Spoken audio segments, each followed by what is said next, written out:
So, hello everyone, especially Kenneth. We're going to be analyzing the acceleration of a baseball pitcher. Wait, is that even sound right? The acceleration phase of a baseball pitch. Because there's different phases, as you can see on this picture right here. And this right here is going to be the acceleration phase, as you can see right here. So pretty much we're going to demonstrate the entire acceleration phase of the pitch. And we're going to be breaking it down from, I guess, the elbow and the shoulder area. And yeah, we're just showing you examples as well. Yeah, so we're just gonna go head to toe all the way down, and then we're gonna spend some time on the important parts of the motion. So, just kind of in the neck and spine area, there's gonna be just some slight rotation and some slight flexion. You can kind of see it in the pitch motion. Well, I want to make sure that. Yeah. They always like throw the arm first. So there's going to be some slight flexion here in the neck and some slight rotation as it's working in the pitch.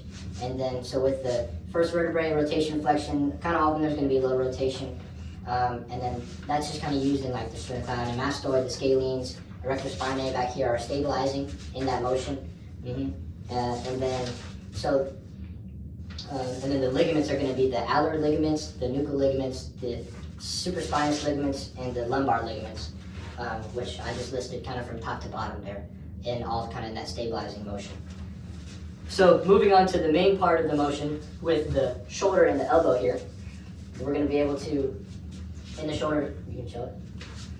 So there's going to be, there's going to be some abduction here because the shoulder's out. There's going to be some external rotation here, whipping forward, whipping into internal rotation.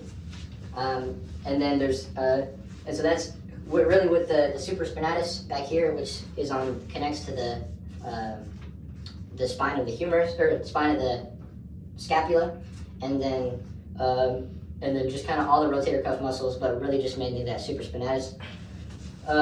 With the elbow, there's the humerus ulna and the radius ulna going to be extending here because it's whipping forward, so the elbow is going to be extending, and then here, talking about supination, pronation, it's supinated, whipping forward. So there's the supinators in the forearm that help with that, the biceps brachii, and obviously the radius and the ulna that rotate around each other. And then the main issue of injury is the UCL in the elbow, which is part of that humerus ulna joint. And there's a lot of stress going from this back motion, whipping into the forward motion, and that's where injuries are prone to happen. In the wrist here, flexion. As it's whipping forward, so all the flexors, the carpi ulnaris, the longest, ulnar, they're all flexing this way.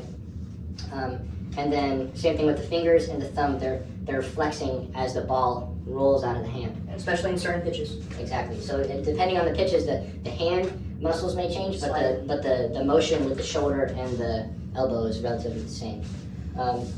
So down to the body. Going to be able to see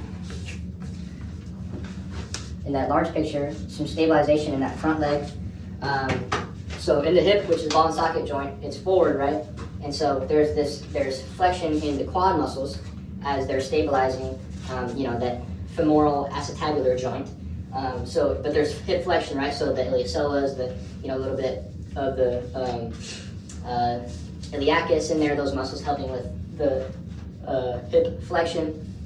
And then in the knee, the main ligaments in the knee helping stabilize are the meniscus, ACL, and patella. Right, and so all those quad muscles are pulling into the patellar tendon or ligament, depending on your school of thought, and pulling in to help stabilize in that front motion with the knee flexed and the hip also flexed. And then so in the ankle is also just kind of stabilizing there.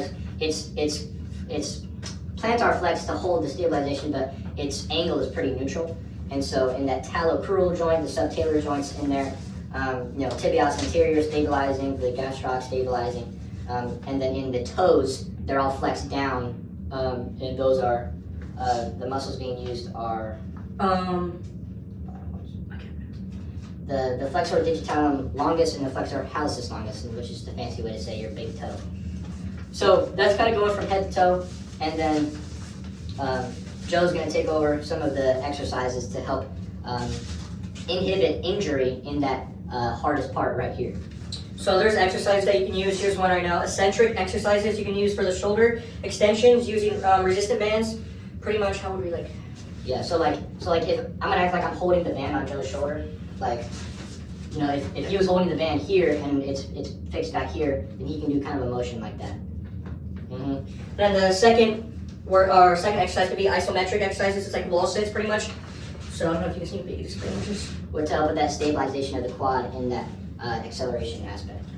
And then the third one would be isotonic exercises. So rotational medicine ball throws, so that you can throw it at a wall, so heavy pushes. The rotation.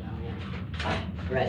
And that's gonna help in all of the Build up you know, core. in all of the core muscles that are being used here, you know, in that kind of that rotation. So, you know, there's gonna be able to kind of help stabilize and prevent injury, so you stay tight. And, you know, because if you're loose, then you get wobbly and then you get injured. And for the fourth one, we got the plyometric push-ups. So pretty much for those ones, you just have to focus on explosive and strength to just keep your composure, I guess, Right. and the pitching motion. The elasticity. The elasticity with the tendons. And then, go ahead. And that's it for the workout ones. And we get the muscle fibers that we do use on those are the type 2 fast twitch, which, how would you explain that?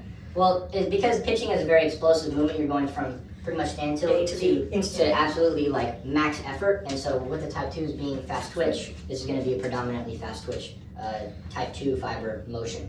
Yes. And then I guess type 1 is a slow twitch, so which could be used for the... All the stabilizing down there. Yeah. So yeah, and then, so just to touch on the cardiovascular and the respiratory system and how those systems play into pitching and sports activities. The cardiovascular system just helps to bring all that, oxygenated blood, get that, carbon dioxide out, so that the muscles, sliding filament theory, all the low myosin heads grabbing on, pulling all the muscle contractions with, all that, they can fire well and fire explosively in that sense. Respiratory system, obviously bringing in oxygen from outside using diffusion into inside, they get picked up in the alveoli and into, your pulmonary veins and whatnot. And then we got the nervous system, which is coordinates the muscles contractions, which can help you like with pitching and I guess catching as well. And then we got the digestive system, so this is proper nutrition support. So when you eat your, nutrition and stuff, it helps you like maintain and not like, like your energy doesn't go away that fast, I guess. All right, so in conclusion, we pretty much focus on the acceleration of the pitch and then central performances of injury prevention. And we pretty much optimize all the joints from head to toe and understanding the muscle engagement. And we pretty much just used all the techniques as well and showed exercises for everything as well. So thank you for your attention and thank you for watching us.